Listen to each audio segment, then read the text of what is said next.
l'air que nous respirions, la terre que nous cultivions, la mer dans laquelle nous nous baignions. On peut fermer les yeux et pleurer en attendant passivement ton retour. Ou ouvrir les yeux, voir comment tu es parti, aller à ta rencontre là-bas, là-haut, très haut, là où sont les anges. Les premiers missionnés pour te retrouver sont les éleveurs et les agriculteurs, très exposés aux infections des voies respiratoires et cancers de toutes sortes. Suivent de très près les personnes fragiles et les enfants des villes à la campagne, élevés à l'air vicié et l'eau pesticidée. Santé, écoute-les et reviens-nous vite. L'autorité environnementale nous aide à retrouver ta trace. Elle relève par exemple que plus de 33 tonnes d'ammoniac par an sont émises ici, à Landunvez, et que l'épandage aérien est plus fort encore que l'épandage terrien et aquatique. Santé. Nous nous organisons ensemble et avec force pour éviter au pouvoir public l'extinction totale de tes feux qui brûlent encore en nous. Nos cœurs peuvent être vides et nous laisser courir derrière la rentabilité et une souveraineté humaine onéreuse. Mais ils peuvent aussi être remplis d'un amour partagé avec les générations futures.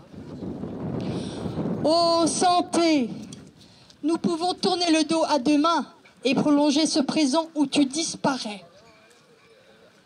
Nous pouvons autoriser les projets les plus fous et inciter les jeunes générations à visiter les couloirs de ta mort, ceux d'Abelvor.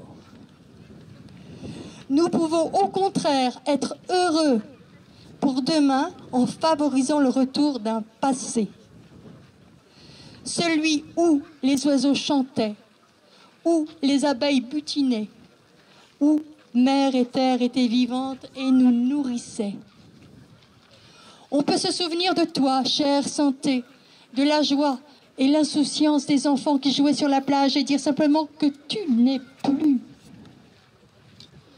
On peut aussi chérir ta mémoire, la faire vivre dans nos corps encore vivants en cultivant nos jardins.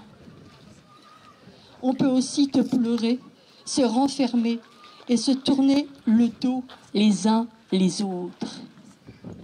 Mais nous sommes là pour te rendre hommage, tous ensemble, en vibrant, en dansant et en chantant pour que tu reviennes et que l'on puisse te transmettre de génération en génération. On va se donner la main pour faire un fest-noz, un fest-days.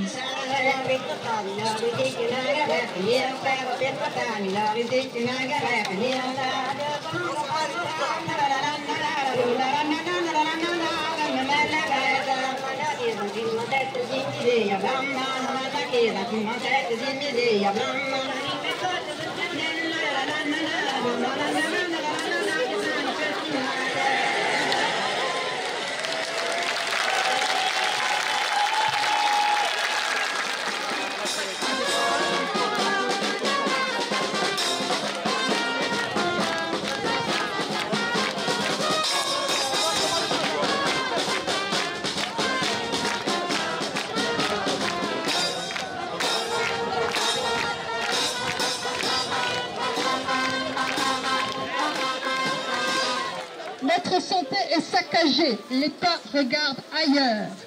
Notre santé est saccagée, regarde ailleurs. Notre santé est saccagée, l'État regarde ailleurs. L'eau est polluée, buvez du lisier. L'eau est polluée, buvez du lisier. L'eau est polluée, buvez du lisier.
On remercie un fanfare. Alors, si on s'arrête ici, c'est pas pour rien. Nous sommes sur un magnifique endroit. Nous sommes sur une zone humide. Pas très humide d'ailleurs en ce moment. Donc cette zone humide, vous pouvez repérer tous les stigmates, toute la faune, la flore d'une zone humide. Il y a comme qui dirait quelque chose qui dérange derrière. Et surtout, au milieu d'une zone humide coule une rivière. Vous allez passer au-dessus du Foul. Alors le Foul, ça peut peut-être vous évoquer quelque chose, mais le Foul, c'est la rivière qui se jette sur la plage de Pinfoul, effectivement. L'une des plus belles plages de France, hein, avec le plus beau sable du monde. Bravo ! En toute objectivité, bien sûr. Et donc Pinfoul, c'est une plage magnifique, où nos enfants apprennent à marcher, à nager, à faire du surf, hein, voilà. Et le Foul, vous voyez, qui passe ici, est une rivière qui est malade. Voilà, alors on va enterrer symboliquement l'eau, et je vais passer la parole à Christine, qui est ici, Christine, pardon, qui va nous parler, donc qui va nous faire un hommage à l'eau. Sans eau, pas de vie sur Terre, humaine ou animale, pas de travail, pas de loisirs. C'est pourquoi l'eau est un bien commun. C'est notre devoir à tous de la protéger, et c'est dans la transparence qu'elle devrait être gérée. Transparence, ce n'est pas un mot qu'on peut utiliser pour l'eau en Iroise. D'abord parce qu'elle est polluée. L'eau de nos ruisseaux, de nos sources, l'eau de nos plages, l'eau de mer. Même l'eau de pluie est désormais si polluée qu'on nous demande de ne pas la boire. C'est sans doute un peu notre responsabilité à tous. Mais en Iroise, c'est l'élevage industriel qui est de loin le premier pollueur. Pollution de nos rivières d'abord, et des nappes souterraines. Des centaines de tonnes de lisier et désormais de digestats de méthanisation sont épandues sur quasiment toutes les terres cultivables. Et les charges de nitrates, de bactéries et de virus.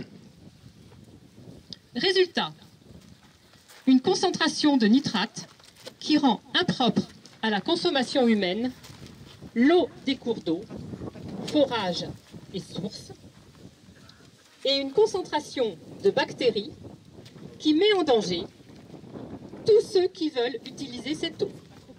S'y ajoutent les pesticides nécessaires pour produire sur ces mêmes terres les dizaines de milliers de tonnes de nourriture nécessaires pour nourrir une population démesurée de porcs et de bovins. Pollution de nos plages et de la mer ensuite. Chaque pluie qui lessive ces champs d'épandage y transporte polluants chimiques et bactéries, interdisant la baignade ou la pêche à pied, et dégradant encore plus une mer déjà largement polluée par les activités humaines. Enfin, pollution de l'eau de pluie par toutes ces substances larguées dans l'atmosphère, comme l'ammoniac, qui polluent déjà notre air. L'eau n'est plus transparente, donc, mais sa gestion l'est encore moins. Là où les citoyens croient avoir élu des représentants, dès qu'il s'agit d'eau, les élus représentent en fait l'élevage industriel. Maires ou conseillers, ceux qui sont désignés comme vice-présidents chargés de l'eau, l'assainissement, la biodiversité, ou qui sont censés nous représenter dans les instances comme la commission locale de l'eau. Ce n'est pas nous qu'ils représentent, mais l'élevage, qui les tient sous sa coupe, les emploie ou les récompense. Là où les humains doivent payer de plus en plus cher pour avoir une eau de plus en plus rare et de plus en plus polluée, l'élevage se sert largement dans la ressource et le plus souvent gratuitement, dans les rivières et les nappes qu'il pollue par ailleurs, mais aussi dans le réseau d'eau potable à des prix bradés. Nos captages ne sont pas protégés. Incroyable, mais vrai. Les zones de protection sont identifiées, dessinées, mais non mise en œuvre depuis 40 ans par les collectivités et l'État, dont c'est pourtant la responsabilité. C'est l'élevage qui décide, ni le maire, ni la collectivité, ni le préfet. Ces zones de protection continuent à être cultivées et pendues, et nos nappes sont polluées à l'excès par infiltration. Il faut les traiter et les diluer avec de l'eau achetée à Brest.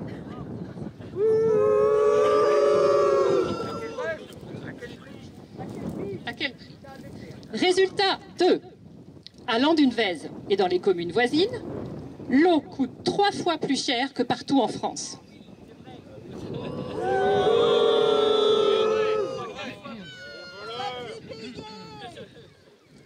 L'eau est un bien public.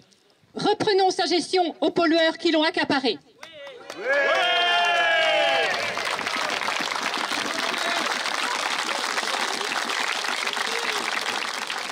Alors ce qu'on va faire maintenant, c'est qu'on va reprendre notre parcours en musique et on va avancer de peut-être 100-150 mètres, on verra comment on va pouvoir se caser.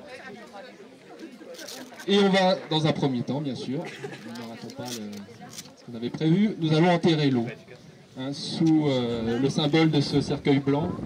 On va le poser ici et on va l'abandonner.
Je reprends la parole ici car vous voyez ici un magnifique talus arboré, avec un bel arbre tous les mètres. C'est un peu le vôtre. Car ce talus, voyez-vous, vous l'avez payé hein, par le dispositif Braise Bocage. Vous voyez, le Braise Bocage, c'est pour aider à que les champs ne ruissellent pas jusqu'au ruisseau. Alors, il faut savoir que derrière ce talus, vous avez un champ monumental. Et ce champ monumental, c'est l'équivalent en surface de 60 terrains de football. Vous imaginez? Plus un talus, tout a été arasé. Et vous avez payé, merci à vous, 981 mètres linéaires de talus arborés, 3 mètres de haut, merci à vous. Merci à Velvor. Je vais passer maintenant la parole à Arnaud, directeur d'Eau et Rivières de Bretagne, qui va vous parler de l'agriculture paysanne, car on a une pensée pour eux aujourd'hui. Oui, bonjour à tous. Je vais monter sur la marche. Alors, je vais faire un petit préambule que je viens de griffonner, parce que je dois être assez transparent avec vous. Ce texte qui a été écrit à plusieurs mains, et notamment par des paysans, des citoyens locaux, et pour quelques virgules par mois, devait être lu par un représentant de l'agriculture durable et paysanne, qui s'est désisté au dernier moment devant la pression, l'intimidation et les rapports de force qui ont été établis ces derniers jours et que vous avez... Voilà. Alors, c'est assez révélateur du climat qui pèse dans les campagnes depuis plusieurs années. Et c'est aussi révélateur que ce soit au porte-parole de Rivières de Bretagne que l'on demande de venir prendre la parole au nom de l'agriculture paysanne. Parce que finalement, les paysans, on leur a confisqué ce droit de s'exprimer, parce que derrière, ils savent qu'ils peuvent être victimes de représailles, hein, ne serait-ce que pour l'accès au foncier, qui est un problème majeur, et qui est un problème majeur à Landunvez. Alors j'en viens à mon texte, à notre texte. Pour que vive l'agriculture paysanne n'est plus ici, à Landunvez. Mais qui était-elle vraiment? L'agriculture paysanne permet à de nombreux paysannes et paysans répartis sur tout le territoire de vivre décemment de leur métier en produisant sur une exploitation à taille humaine, une alimentation diversifiée, saine et de qualité, accessible à tous et toutes, sans remettre en cause les ressources naturelles de demain. Elle permet aussi à tout un chacun d'imaginer s'installer en agriculture, transmettre son outil de production, accéder à des terres et des bâtiments avec des projets de polyculture, élevage, de maraîchage ou autres sous toute forme et toute dimension, sans devoir s'endetter pendant des dizaines d'années et se mettre à la solde des banques.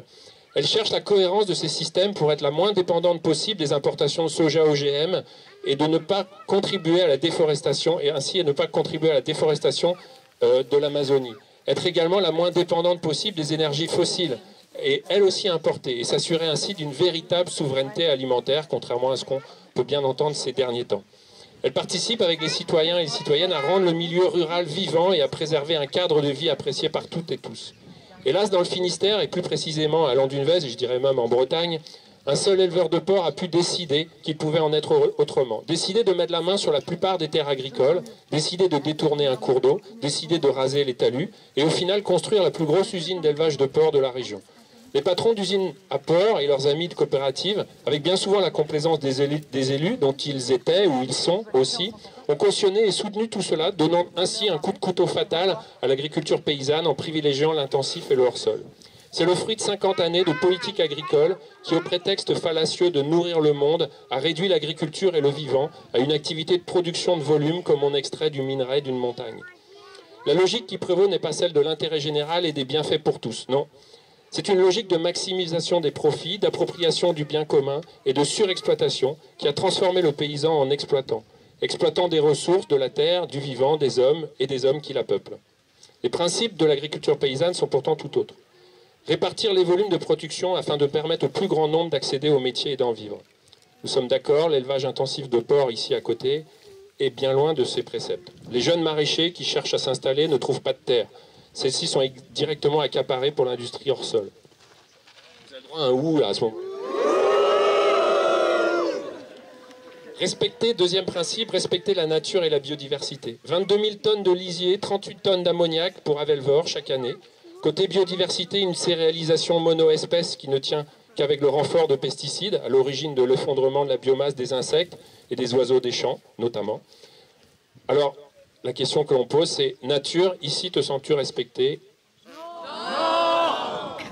bien ça marche. Valoriser, troisième précepte, valoriser les ressources abondantes et économiser les ressources rares. L'eau est depuis de nombreuses années une ressource rare, mais nous avons tous constaté cet été combien elle doit être préservée aussi sur notre territoire, qui devient de plus en plus compliqué et qui a de plus en plus le devoir de s'adapter aux dérèglements climatiques inéluctables. Or, Avelvor puise 26 000 m3 d'eau par an dans les nappes phréatiques. Nos nappes phréatiques, dont les pratiques culturelles et le machinisme qui accompagnent ce type d'élevage, réduisent le rechargement en imperméabilisant toujours plus les sols. Un scandale.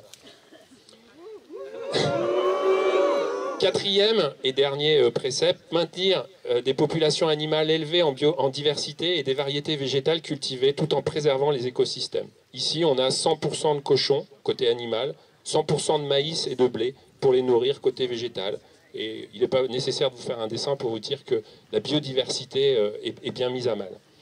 Alors, vivre sur le territoire, vivre du territoire, vivre sur le territoire, avec le territoire, pour le territoire, solidairement avec l'ensemble du vivant et des générations futures. Voilà notre souhait aujourd'hui en nous rassemblant et en vous invitant à nous rejoindre. Les principes de l'agriculture paysanne nous font comprendre que le projet qu'elle porte est essentiel, non seulement pour les éleveurs et les agriculteurs, mais pour l'ensemble de la population locale. Un projet sociétal et agricole à la fois. Et j'abrège et je termine. Je coupe la dernière partie parce que vous avez compris le sens général de ce qui est dit. Alors, je vais terminer en disant, en vous tenant ici, debout, en faisant face, vous faites honneur à la philosophie première d'Eau et Rivières de Bretagne, qui a été fondée en 1969, et dont le président Jean-Claude Pierre a l'habitude de dire que les premières des pollutions, c'est l'indifférence et la résignation, et je suis heureux de voir que vous n'êtes ni indifférent ni résigné.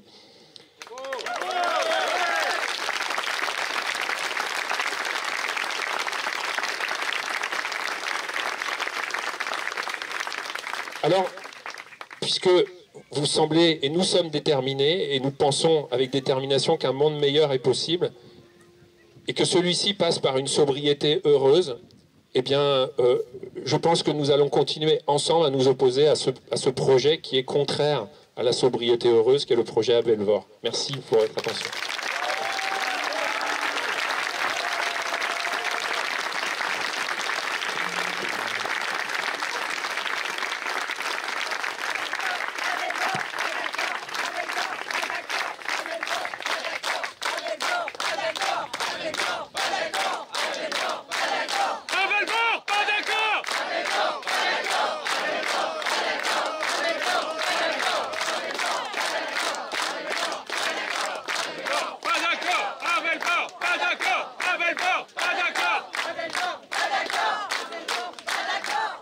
CIGI, l'agriculture paysanne.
Entends-tu enfler le chant des sardinières?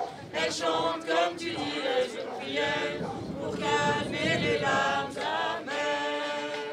Entends-tu enfler le chant des sardinières? Elles chantent comme tu dirais une prière pour calmer les larmes amères. Flottant sur le port de Douarnenez, tralalalé, notre tralalo. Flottant sur le port de Douarnenez, tralalalé, notre tralalo. Entends-tu gronder le chant des sardinières? Elles chantent comme tu dirais une prière pour étouffer la colère. Entends-tu gronder le chant des sardinières? Elles chantent comme tu dirais une prière pour étouffer la colère.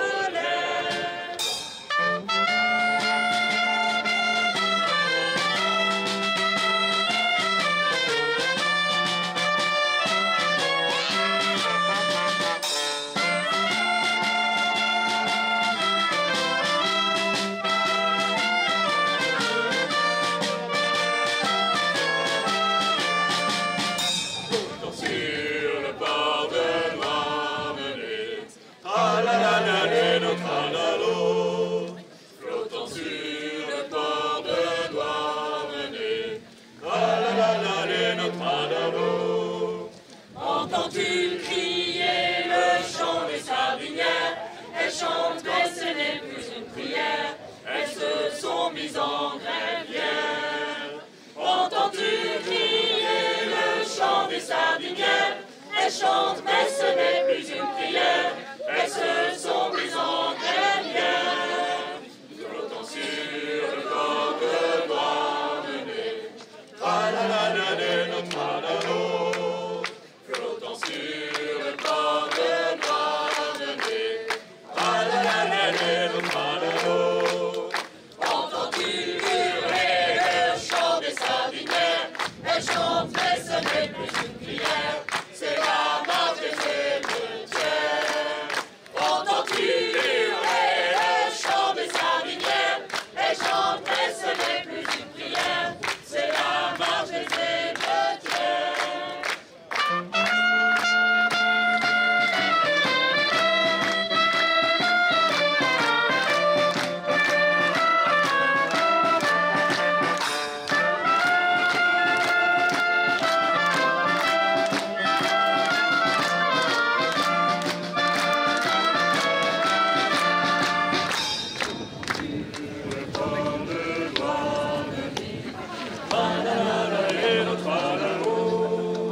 Flottant sur le port de Douarnenez, tralalalé, notre tralalo. Entends-tu le silence des sardinières? Le silence pendant la prière, du sang a rougi leur terre. Entends-tu le silence des sardinières? Le silence pendant la prière, du sang a rougi leur terre.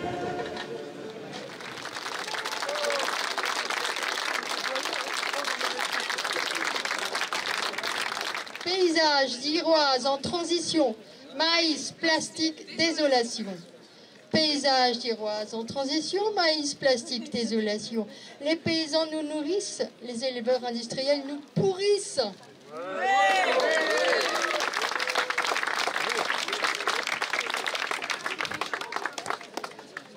Donc avant de lancer la petite scénette qui va se passer ici, laisser les derniers arrivants se placer, on va enterrer personne ici, en ce lieu. On va célébrer un heureux événement, car nous avons le plaisir d'être accueillis par une mère. Alors je précise que c'est une situation purement fictive, hein, qui ne représente absolument pas les communes qu'on connaît.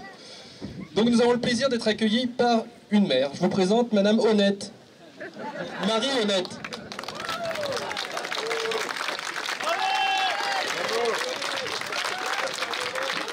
Marie Honnête vient d'être élue. Et à ses côtés, le député local. Madame Skett, Jessica Asquette. Donc je passe la parole à Marie. Merci.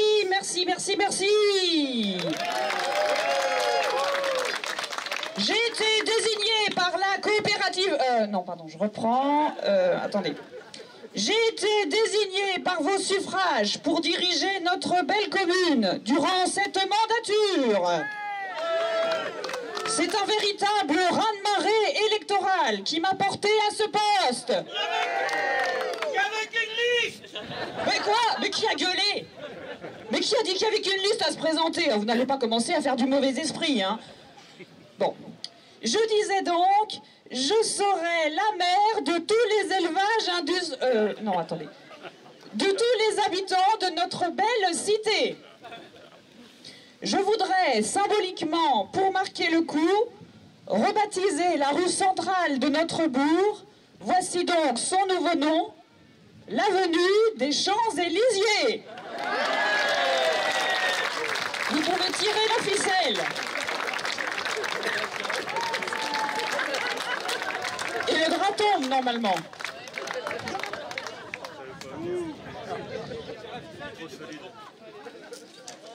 Bravo!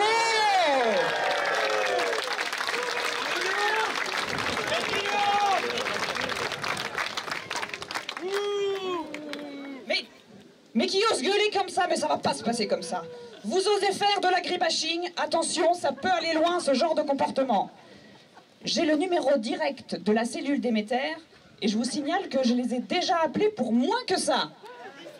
Non mais oh, on va pas se laisser ennuyer par des écolos bobos qui ne connaissent rien à la campagne quand même. Allez, vive la République, vive la France et vive Envelope!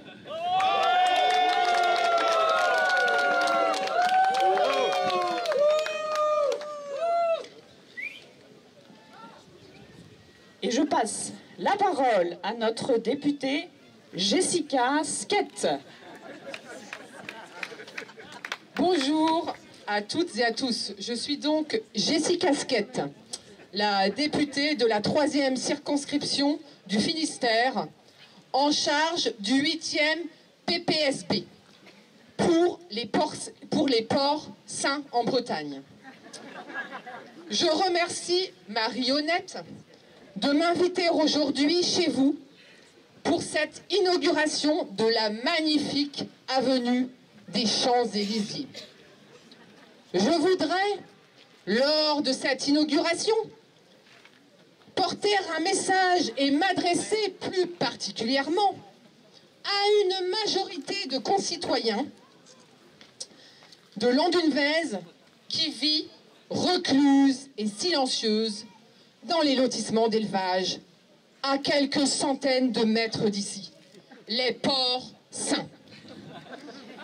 Cette majorité que vous, humains, vous sentez mais n'entendez et n'écoutez pas. Chers porcs sains, chers porcs saines, c'est à vous que je m'adresse aujourd'hui. Une minorité humaine, brillante, bruyante et exogène a encore du mal à admettre que les animaux sont les plus nombreux et que vous êtes ici chez vous. Mes collègues élus de la commune et ceux de la communauté de communes et moi-même, ne l'oublions pas. Je dirais même plus. Vous pouvez compter dans cette population d'humains sur quelques serviteurs élus de la cause verte et rose qui vise à vous offrir plus de visibilité et de confort de vie. Regardez, porcs sains et porcs saines, comment nous, vos serviteurs élus, œuvrons au sein de nos collectivités pour développer vos lotissements d'élevage en bord de mer. Nous travaillons activement pour vous permettre d'accéder prioritairement à l'eau potable avant les humains. Nous avons mis en place un tarif dégressif. Ainsi, ce sont les humains qui payent l'eau que vous consommez.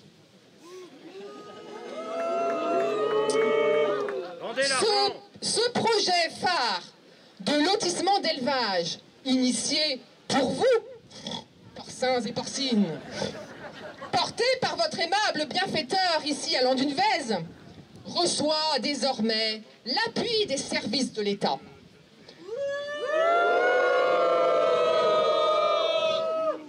C'est un projet éthique, d'équité entre porcins et humains que nous développons ici. C'est ce que les instances judiciaires doivent maintenant comprendre. Un projet qui, je l'espère, montrera la voie du progrès à toute la Bretagne. Nous travaillons également auprès du ministère pour que vos lotissements d'élevage, si ce n'est pour que votre lotissement d'élevage n'entre pas dans la définition de l'artificialisation des sols. Ce n'est en effet ni de la ville, ni de l'urbanisation. C'est simplement de l'industrie agricole. Je m'explique. Avec le programme Zéro Artificialisation Nette, les humains ne pourront plus construire sur le littoral. Vos lotissements d'élevage seront toujours autorisés. Comptez sur moi, qui représente ici le gouvernement. Nous pourrons donc vous construire de magnifiques logements avec 26 étages, comme en Chine, mais avec une vue sur mer.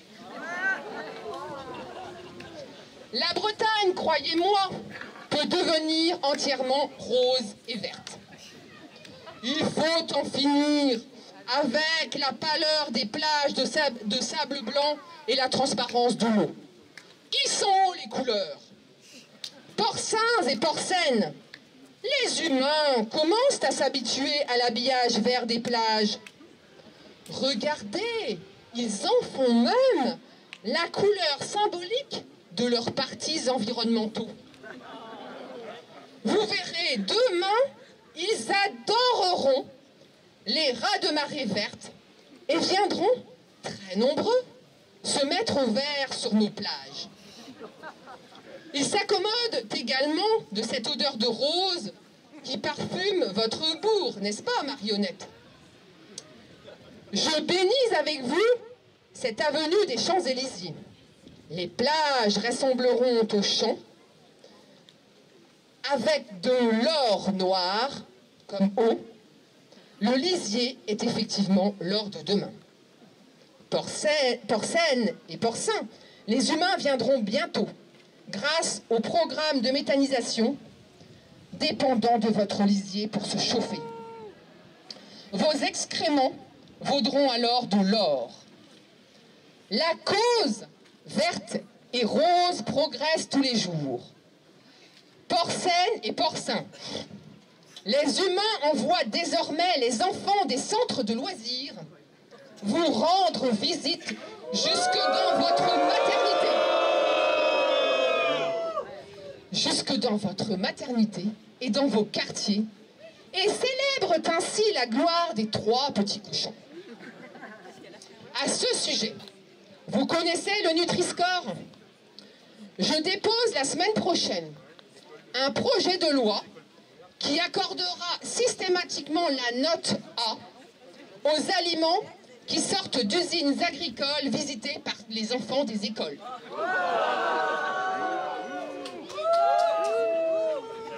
Vous pourrez bientôt sortir au grand jour dans la rue et sur les plages. Vos têtes roses remplaceront peu à peu nos petites têtes blondes dont l'espérance de vie va diminuer. En effet, leurs organismes ne sont adaptés ni aux particules fines et légères de l'air, ni à l'eau pesticidée et nitratée que nous leur vendons et leur servons dans les cantines. Il reste encore un peu de chemin à faire. Mais regardez, vous avez déjà pris les oiseaux marins en grippe. Eux qui étaient dans les starting blocks, pourtant, pour devenir les héros des plages vertes à votre place. les humains, porcines et porcins, sont de grands naïfs. Ils appuient jusqu'au sommet de l'État ce développement vert et rose à coup de gros subventionnements pour la souveraineté et la diversification alimentaire, où votre viande sera le plat unique de demain. Je remercie d'ailleurs vivement la Fédération nationale de la souveraineté et de la diversification alimentaire de nous propulser, moi et mes collègues élus serviteurs, sur le devant de la scène politique. Porcines, porcins, humaines, humains, nous pouvons vivre ensemble de manière plus équitable. Pour cela, répartissons-nous efficacement les rôles. Laissons donc la gestion de l'eau et de l'aménagement du territoire aux porcins et à leurs serviteurs élus. Amis écologistes qui êtes là aujourd'hui, occupez-vous donc de la cause animale et occupez-vous à développer la tolérance olfactive et gustative des humains, ainsi que la bienveillance entre humains et porcins, pour permettre à cette masse rose qui vit recluse et silencieuse et qui nous entoure de vivre enfin au grand jour. Vive les cochonneries, vive la Bretagne!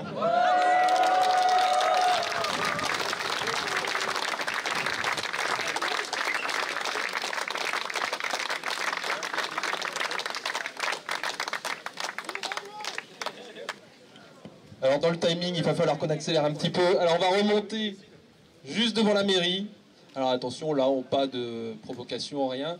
On est là juste pour enterrer la justice et la démocratie.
La su montagna, oh bella ciao,